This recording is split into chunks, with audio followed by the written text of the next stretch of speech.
अंजनगाव सुर्जी तालुक्यात गेल्या 1.5 महिन्यापासून सततचा पाऊस सुरू आहे। त्यामुळे शेतकऱ्यांनी पेरलेली कपाशी तूर अति पाण्याने जळालेली आहे। सोयाबीन पिवळे पडलेले आहे। या तालुक्यात संत्रा फळ पीक मोठ्या प्रमाणात घेतले जाते, परंतु अति पावसाने संत्रा फळे झाडावरच लहान अवस्थेत पिवळी पडली।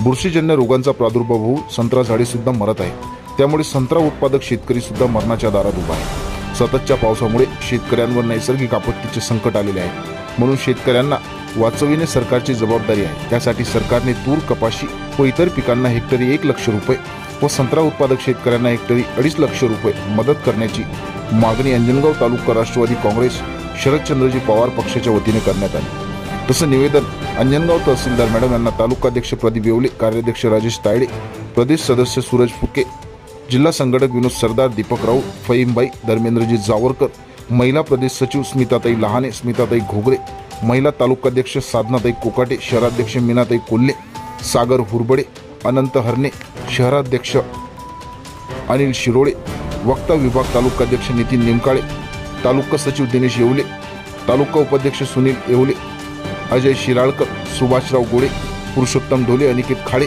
कल्याण गायगोले, अमोल भगत, रोशन पोहनकर, तालुक्यातील सर्व शेतकरी यांनी दिले। शासनाने शेतकऱ्यांच्या या मागणीची दखल घेतली नाही तर शेतकरी सरकारला बेदखल केल्याशिवाय राहणार नाही हे निश्चित आहे, असे मत शेतकऱ्यांनी व्यक्त केले।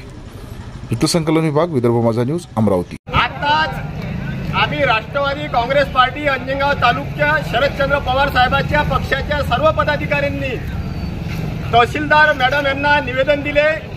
सतत 1.5 महिन्यापासून सततचा पाऊस सुरू आहे। या पावसानं अंजनगाव तालुक्यातील सर्व शेतकऱ्याची कपाशी, तूर पूर्णपणे जळलेली आहे।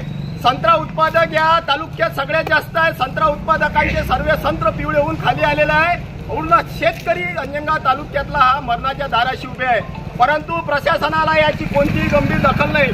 आता तहसीलदार मॅडमांचा, तालुका तहसीलदारांचा विषय असते, इतका सततचा पाऊस सुरू आहे, त्यांनी साधा सर्वेचे सुद्धा आदेश दिले नाहीत। आमची या सरकारला विनंती आहे की आपण ह्या सर्व लाडक्या योजनेपेक्षा शेतकरी जगवा योजना आणा। शेतकरी मरणाच्या दारात उभा आहे, शेतकरी हा जगला पाहिजे। जर शेतकरी जगणार नाही तर हा देश जगणार नाही। नुसतं निवडणुकीच्या याच्यात शेतकऱ्याला वाऱ्यावर सोडू नका। या जर तुम्ही 8 दिवसात तात्काळ शेतकऱ्याला 1 लाख रुपये हेक्टरी मदत करा, संत्रा उत्पादकांना 2.5 लाख रुपये मदत करा, नाही तर येणाऱ्या 8 दिवसात सर्व तालुक्यातील शेतकरी या तहसील कार्यालयात इथं ठिय्या आंदोलन करीन। याची दखल शासनाने घ्यावी, प्रशासनाने घ्यावी।